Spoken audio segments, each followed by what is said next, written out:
Agora, 3 contratorpedeiros lançadores de mísseis guiados estão na costa da Venezuela.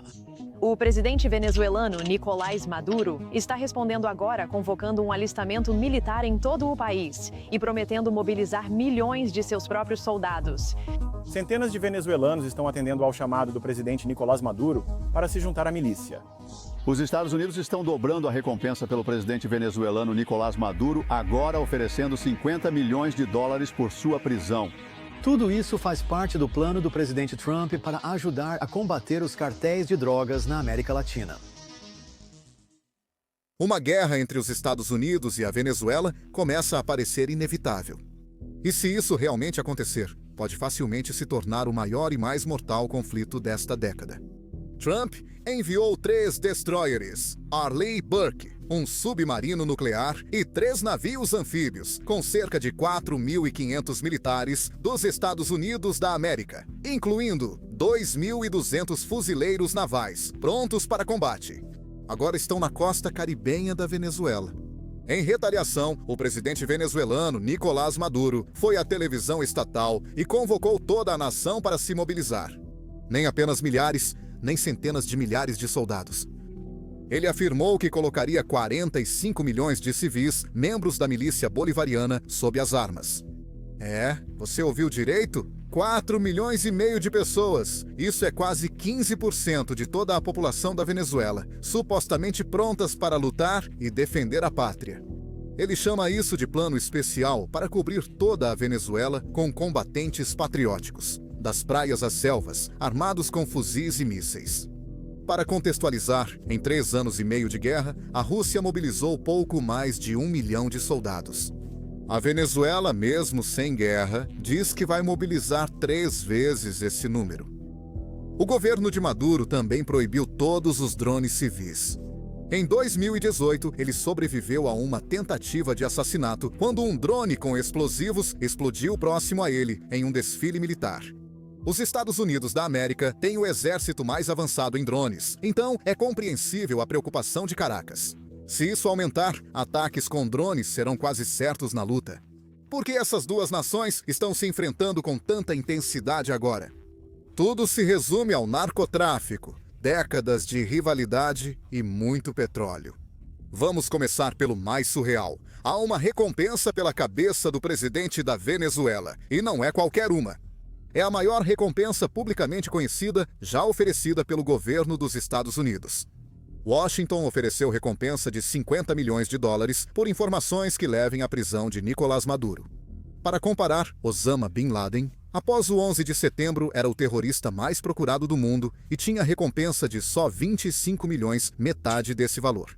Segundo Washington, Maduro é considerado um dos maiores, talvez o maior, narcotraficante do mundo. Autoridades dos Estados Unidos da América dizem que ele colabora com cartéis para abastecer o mercado americano com cocaína misturada a fentanil. A cocaína é um estimulante que libera dopamina no cérebro, causando euforia, confiança e energia. Já o fentanil é o contrário. É um opioide sintético, cerca de 50 vezes mais forte que a heroína e 100 vezes mais que a morfina. Só 2 miligramas, quantidade que cabe na ponta de um lápis, podem matar um adulto saudável. A cocaína acelera o corpo, o fentanil desacelera. E juntos, o corpo não sabe como reagir. Coração acelerado, pulmões desaceleram, cérebro falha e em minutos, a respiração cessa. Por isso, muitas overdoses não são tradicionais, e sim assassinatos. Muitos pensam estar usando cocaína comum, mas acabam ingerindo uma dose letal de fentanil escondida. Isso continua porque o fentanil é muito barato de produzir. Cartéis e traficantes de rua misturam fentanil na cocaína, heroína e até em comprimidos falsificados, porque cada micrograma aumenta o estoque e engorda os lucros deles. Eles conhecem os riscos e quão fácil é matar, mas para eles é apenas mais dinheiro.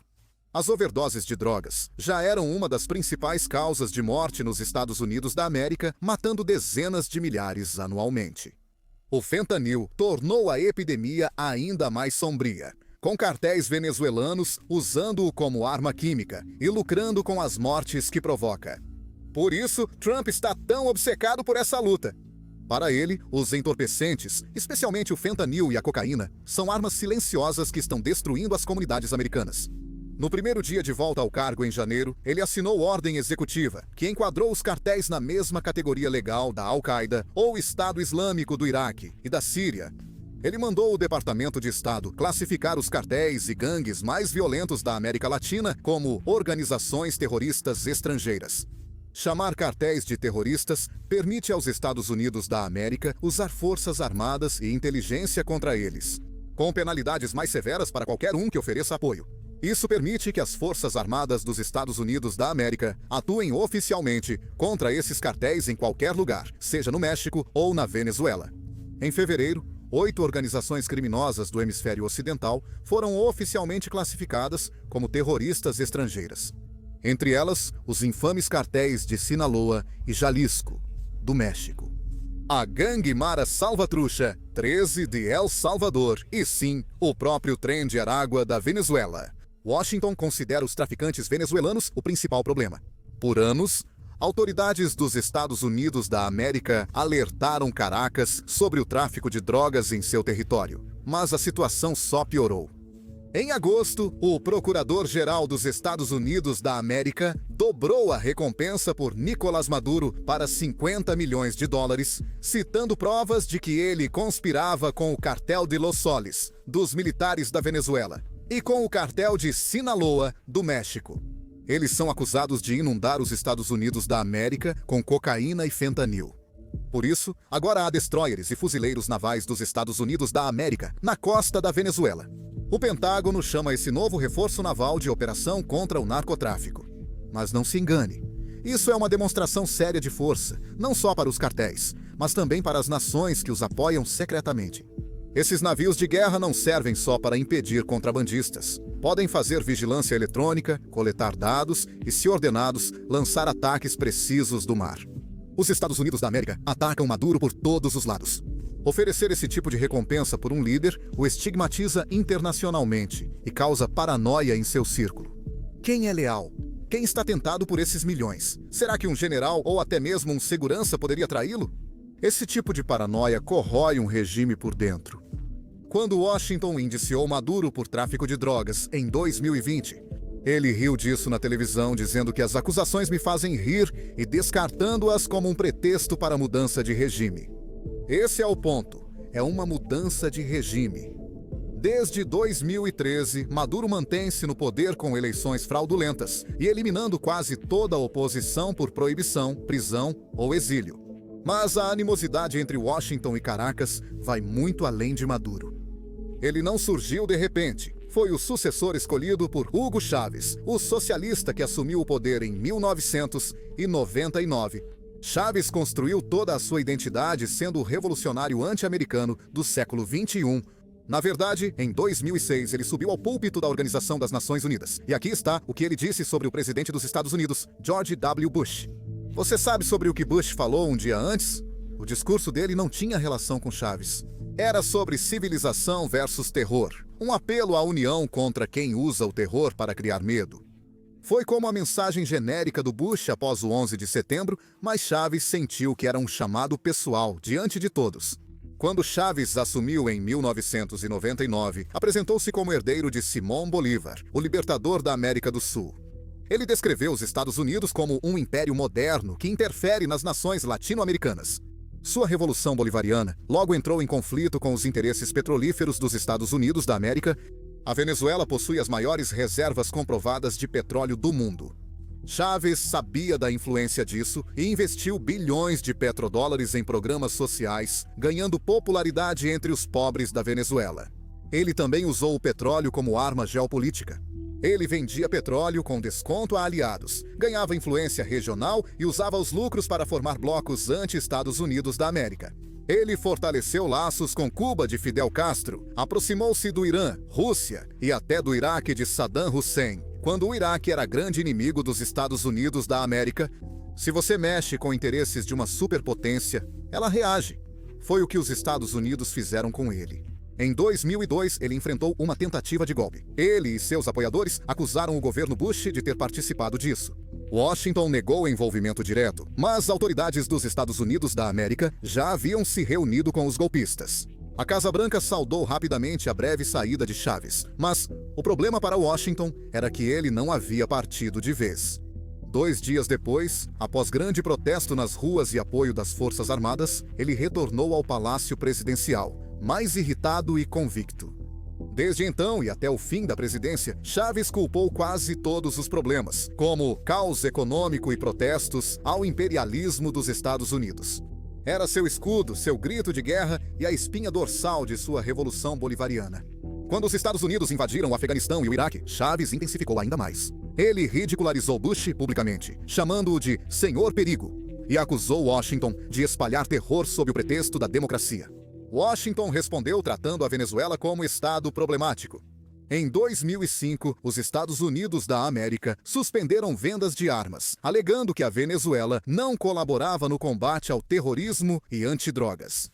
Em 2006, ano do discurso do Diabo de Chávez na Organização das Nações Unidas, o Departamento de Estado declarou oficialmente a Venezuela como país que não cumpria obrigações internacionais contra o narcotráfico. Assim iniciou a era das sanções, e a animosidade nunca cessou. Quando Nicolás Maduro assumiu em 2013, após a morte de Chávez, a Venezuela já estava em conflito com os Estados Unidos. Em 2015, sob Obama, os Estados Unidos da América impuseram sanções a autoridades venezuelanas por abusos de direitos humanos e corrupção. Obama assinou uma ordem executiva declarando a Venezuela ameaça à segurança nacional, permitindo medidas mais duras. O primeiro mandato de Donald Trump elevou o confronto entre Estados Unidos e Venezuela a um novo nível. Trump chamou Maduro de ditador e ainda hoje o chama assim. Ele também não reconheceu a polêmica reeleição de Maduro em 2018, amplamente condenada como fraudulenta. Em janeiro de 2019, quando Maduro assumiu novo mandato, Washington reconheceu Juan Guaidó como presidente interino legítimo da Venezuela. Washington apoiou totalmente Guaidó, jovem presidente do Congresso, que se declarou interino durante protestos em massa. Mais de 50 países logo seguiram os Estados Unidos. Foi um golpe diplomático inédito, uma tentativa clara de tirar a legitimidade de Maduro e isolar seu governo mundialmente. A Casa Branca acreditava que a pressão, os protestos na Venezuela e o colapso econômico removeriam Maduro do poder. Por um instante, em abril de 2019, isso parecia possível. Guaidó e um punhado de oficiais desertores tentaram iniciar um levante militar em Caracas. Tanques avançaram, multidões se reuniram e por algumas horas tensas, parecia que um golpe finalmente o tiraria do poder. A alta cúpula militar manteve lealdade a Maduro e, ao anoitecer, a tentativa fracassou. Nos Estados Unidos da América, muitos queriam intervenção militar, mas Trump evitou e optou por guerra econômica. Desde 2019, os Estados Unidos da América impuseram sanções devastadoras à Venezuela, incluindo um embargo ao principal recurso do país, o petróleo. Washington congelou a CITGO, subsidiária venezuelana nos Estados Unidos da América, bloqueou receitas de Maduro e proibiu empresas dos Estados Unidos da América de negociar petróleo venezuelano. Os aliados também foram pressionados. De um dia para o outro, a Venezuela perdeu os Estados Unidos como maior cliente e quase não conseguia mais negociar em dólares. O objetivo era cortar o dinheiro do regime, acelerar seu colapso e forçar Maduro a sair. A pressão realmente afetou. A economia da Venezuela, já em retração, despencou. Em 2020, milhões de venezuelanos já haviam fugido da maior crise de refugiados da história moderna da América Latina: hiperinflação, escassez de alimentos e apagões. O país estava entrando em colapso. Mesmo assim, Maduro sobreviveu graças à lealdade dos generais e ao apoio de Rússia, China, Irã e Cuba, que o ajudaram a driblar as sanções dos Estados Unidos da América, por meio de embarques secretos de petróleo, vendas clandestinas de ouro e um labirinto de esquemas financeiros ocultos. Foram criadas linhas de sobrevivência que mantiveram o regime de pé, mesmo enquanto os venezuelanos comuns arcavam com o custo. Frustrada, a equipe de Trump tomou medidas mais extremas. Em março de 2020, o Departamento de Justiça dos Estados Unidos da América indiciou o presidente Maduro e vários altos funcionários venezuelanos por narcoterrorismo. O Departamento de Estado ofereceu recompensa de 15 milhões de dólares por informações que levem à prisão ou condenação de Maduro. Foi a primeira vez que Washington ofereceu recompensa pela captura de um chefe de Estado em exercício no hemisfério ocidental. Algo surreal para os venezuelanos. O presidente interino deles era oficialmente procurado pela Justiça dos Estados Unidos da América como fugitivo. Historicamente, Washington só tinha feito isso uma vez antes, contra Manuel Noriega, do Panamá, nos anos 1980. Nesse caso, os Estados Unidos da América invadiram e Trump teria questionado militares sobre um possível bloqueio naval. Em abril de 2020, os Estados Unidos da América iniciaram uma grande operação contra o narcotráfico no Caribe e Pacífico Oriental. Destroyers da Marinha, Airborne Warning and Control System, aviões de vigilância, navios patrulha da Guarda Costeira e helicópteros foram mobilizados pelo Comando Sul. Em poucas semanas, o Pentágono afirmou ter apreendido mais de 100 toneladas de cocaína e maconha. Aproximadamente 1.000 traficantes foram presos e 3 bilhões de dólares em receitas foram tirados dos cartéis e aliados de Maduro. Após semanas de patrulhas e operações, a demonstração de força foi encerrada discretamente. Navios realocados e recursos retirados. E então, justamente quando as coisas pareciam se acalmar, veio a Operação Gideão em maio de 2020. Algo louco demais para não mencionar. Se você está preocupado com as mudanças que a inteligência artificial traz para empregos, indústrias, educação e economia, não está sozinho. Segundo a Universidade Rutgers, 70% dos trabalhadores dos Estados Unidos da América estão preocupados com o uso de inteligência artificial por empregadores nas decisões. 3 em cada 10 estão preocupados com a possibilidade de seus empregos serem eliminados pela inteligência artificial. Especialistas concordam. Até 2030, a inteligência artificial deve automatizar 30% dos empregos e substituir 44% dos trabalhadores. Isso significa que você precisa prestar atenção se quiser evitar se tornar uma vítima. É por isso que recentemente fizemos um vídeo no YouTube que explica o que realmente está acontecendo nos bastidores e como as pessoas se preparam não só para sobreviver, mas também para aproveitar a revolução da inteligência artificial. Não se trata de virar programador ou criar o próximo ChatGPT. É sobre perceber onde está a real vantagem com a evolução da inteligência artificial e como pessoas comuns já usam isso para criar carreiras mais seguras. Se você está se sentindo incerto sobre o futuro ou está apenas curioso sobre quais são suas opções, assista a esse vídeo aqui no YouTube. Clique no link na descrição ou no card exibido na tela. No início de maio, cerca de 60 dissidentes venezuelanos e alguns ex-soldados americanos tentaram infiltrar-se na Venezuela por mar, planejando capturar o próprio Maduro. A missão foi liderada por Jordan Goodrow, contratado de segurança da Flórida, que disse ter feito um acordo com parte da oposição para derrubar o regime. Eles desembarcaram em barcos de pesca apenas para serem emboscados quase imediatamente. 8 insurgentes morreram e dezenas foram capturados, entre eles 2 ex-boina verde americanos, agora presos na Venezuela. Washington negou rapidamente o envolvimento, com razão. A Associated Press revelou o plano dias antes e autoridades dos Estados Unidos da América alertaram Goodrow para desistir. Mas, no final, o incidente foi profundamente embaraçoso para a oposição venezuelana e deu a Maduro um prato cheio para a propaganda. Ele foi à televisão afirmar que era prova de complôs dos Estados Unidos da América que Washington conspirava para matá-lo e derrubar a revolução. No fim do primeiro mandato de Trump, em 2021, Maduro ainda resistia. O governo interino de Juan Guaidó nunca governou e a oposição se fragmentou com o tempo. Vários países que o reconheciam recuaram discretamente ao perceber que nada mudaria. A Venezuela seguiu em crise econômica, com milhões fugindo para a Colômbia, Peru, Brasil e outros, gerando uma crise de refugiados semelhante à da Síria. Mesmo assim, Maduro sobreviveu pela lealdade dos generais, mantidos com privilégios, e pelo apoio de Rússia, China, Irã e Cuba. Então, Joe Biden assumiu o cargo. Ele não gostava de Maduro mais do que Trump gostava. Ele continuou chamando Maduro de ditador e manteve as sanções principais. Biden preferia negociar a usar pressão bruta. Sua administração abriu conversas secretas, na esperança de restaurar pelo menos alguma aparência de democracia. E quando a Rússia invadiu a Ucrânia, em março de 2022, tudo mudou. Washington enfrentou uma crise quando o petróleo russo foi sancionado, o fornecimento cortado e o mundo buscou outra fonte. E você acredita? A Venezuela tem as maiores reservas de petróleo do mundo, então Biden resolveu arriscar. Em março de 2022, altos funcionários dos Estados Unidos da América viajaram discretamente a Caracas para se reunir com Maduro no primeiro diálogo de alto nível em anos.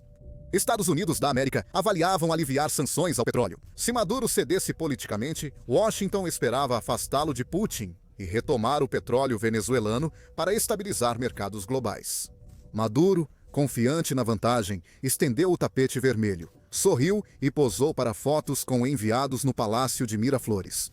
Algo inimaginável um ano antes. No fim, Maduro fez exigências extremas. Queria suspensão total das sanções e reconhecimento da presidência. Porém, os Estados Unidos exigiam eleições livres, libertação dos presos políticos e um processo democrático real. Então, não estava havendo muito progresso. Ainda assim, o gelo foi quebrado. A Venezuela libertou 2 americanos em março de 2022 como gesto de boa vontade. Em outubro de 2022, Maduro libertou 7 americanos, incluindo executivos da Cítico, em troca de 2 sobrinhos de sua esposa. Os narcossobrinhos foram condenados nos Estados Unidos da América por tentar contrabandear quase 1 tonelada de cocaína. Em 2022, os Estados Unidos da América adotaram outra abordagem. O governo Biden deu à Chevron, última grande petroleira dos Estados Unidos da América na Venezuela, licença limitada para voltar a extrair e exportar petróleo. Washington queria ver se aliviar algumas sanções poderia levar o governo de Maduro à mesa de negociações. Para a Venezuela, desesperada por dinheiro e mercados, foi uma tábua de salvação. Para os Estados Unidos da América, foi uma forma de pressão. Por um instante, Maduro suavizou o tom. Ao invés de criticar o imperialismo Yankee, ele falou de investimento, cooperação e reconciliação. Autoridades dos Estados Unidos da América sugeriram que, se a Venezuela desse passos reais em direção a uma eleição presidencial livre em 2024, mais alívio das sanções poderia vir a seguir. Pela primeira vez em anos, surgia um sinal de que a crise da Venezuela poderia ser resolvida por negociações, não por guerra ou colapso. O incentivo do alívio das sanções estava na mesa. Se Maduro realmente aceitaria ou não, continuava sendo a pergunta sem resposta. Em 2024, essa esperança foi se apagando. As negociações entre Maduro e a oposição estagnaram, e ninguém acreditava seriamente que ele arriscaria o poder em uma votação justa. Na época das eleições, o regime de Maduro baniu os principais candidatos de oposição e manipulou a disputa em benefício próprio.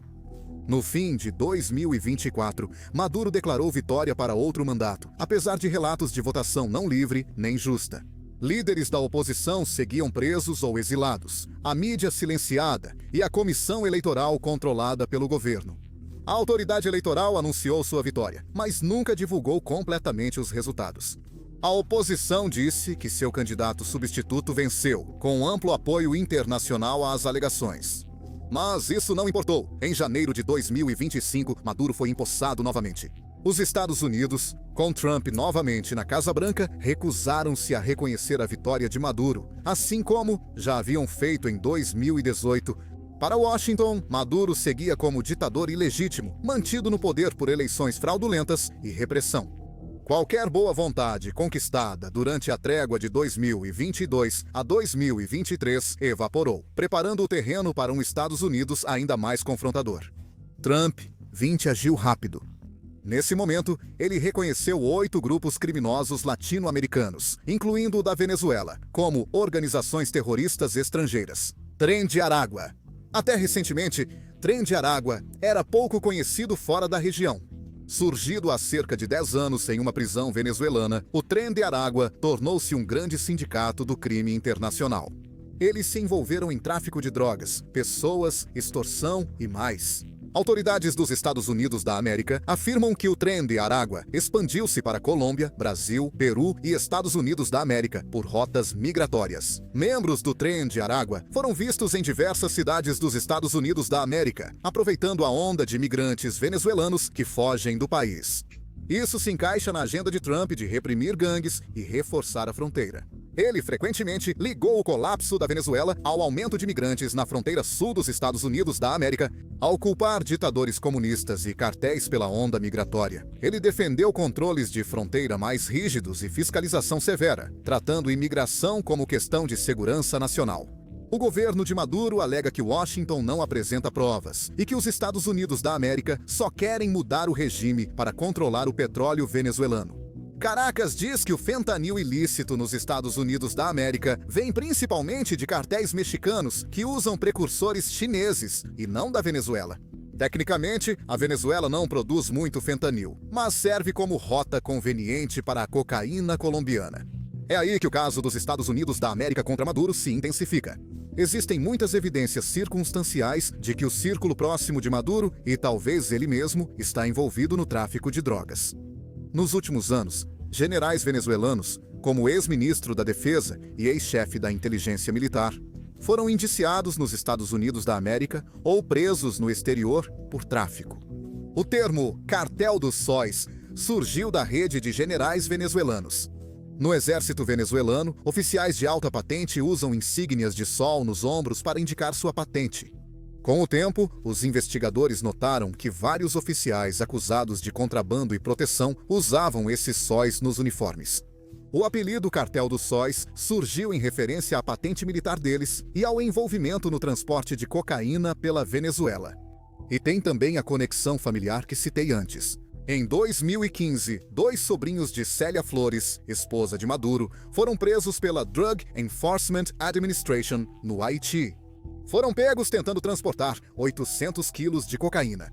Foram condenados em Tribunal Federal dos Estados Unidos da América e ficaram anos presos até serem trocados em 2022. Alguém acredita mesmo que o presidente desconhecia o envolvimento da própria família no tráfico?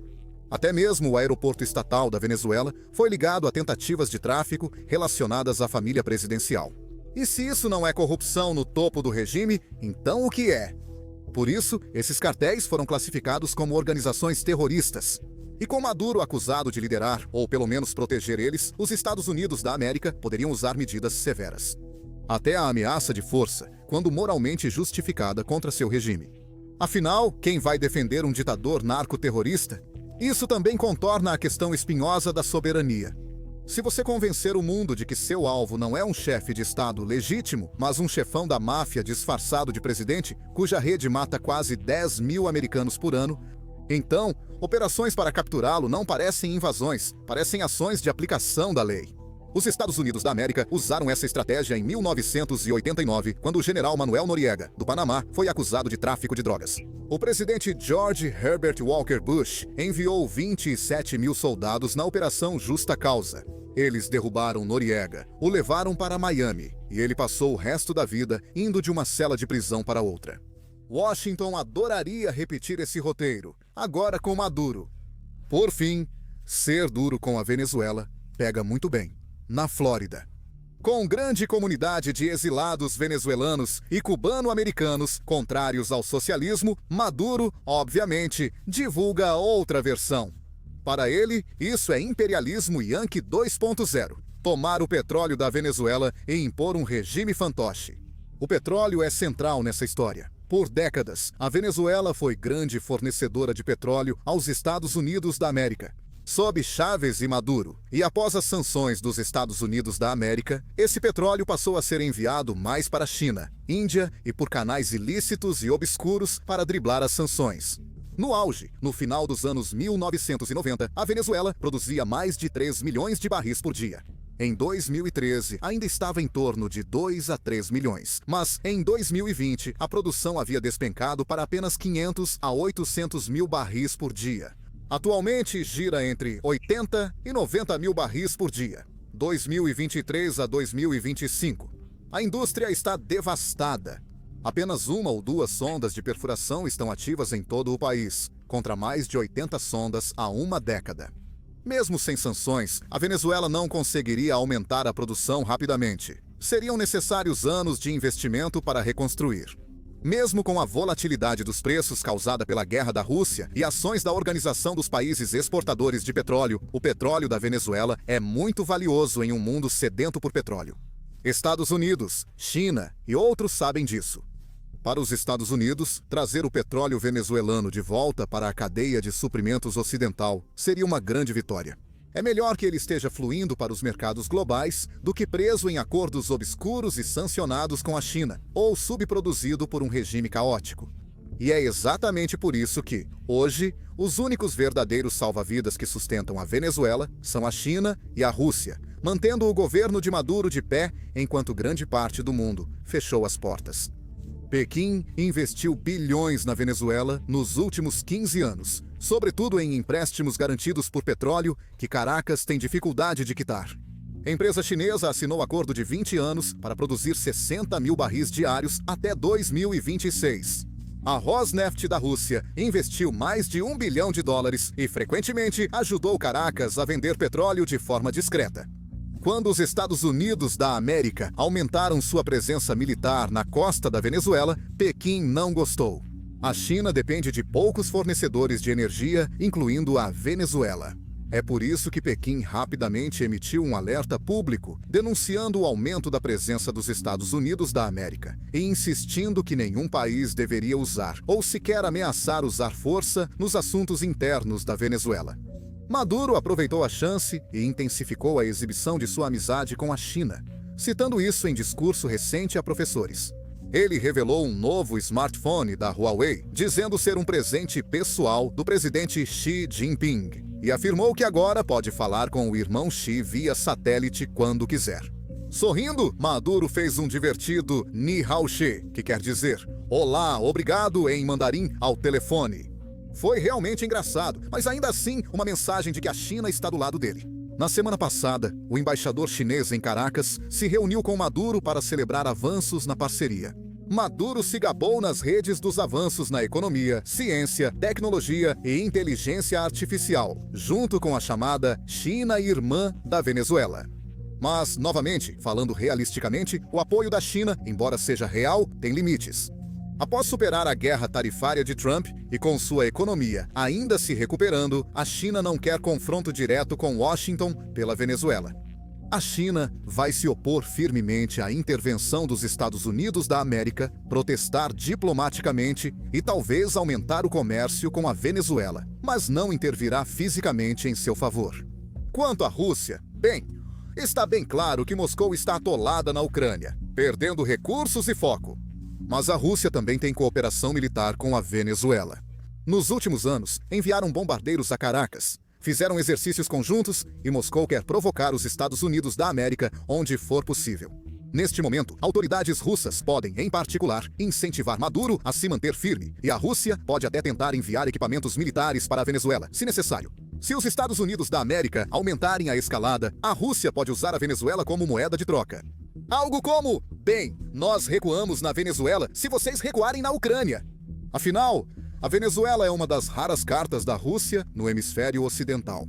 Se as tensões aumentassem, uma guerra na Venezuela poderia ser longa e feia. A Venezuela tem cerca de 30 milhões de habitantes. E apesar do enfraquecimento por corrupção e negligência, suas forças armadas ainda são relevantes. Cerca de 10 mil militares com forças especiais, unidades blindadas e defesas aéreas. Maduro ainda alega que há 4 a 5 milhões de membros na milícia.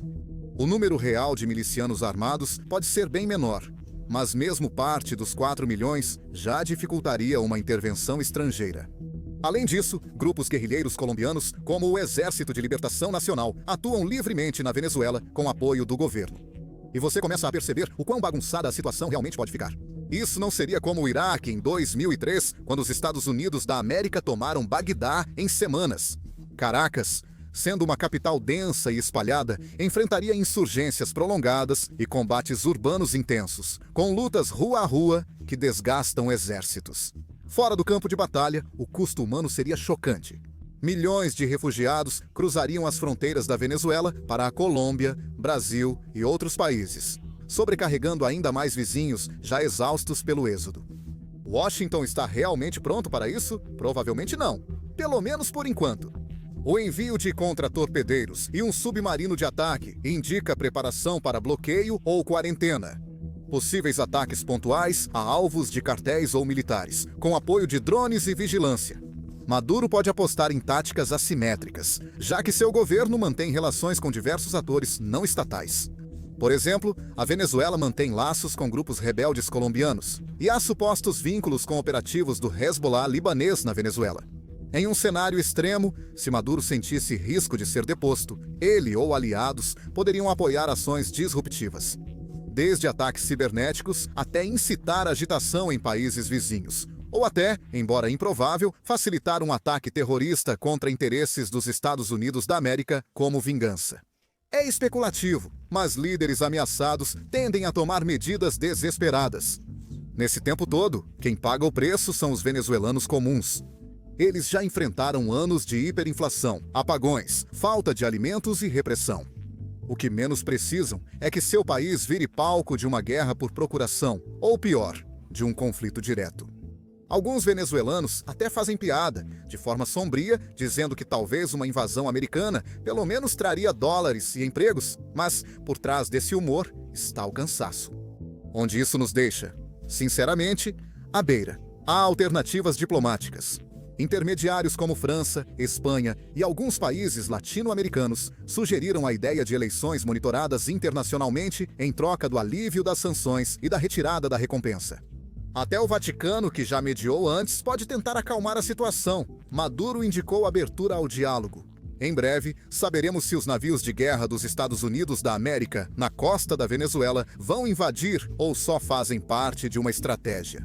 Destinados a intimidar, pressionar, lembrar a Maduro que seu tempo pode finalmente estar chegando ao fim.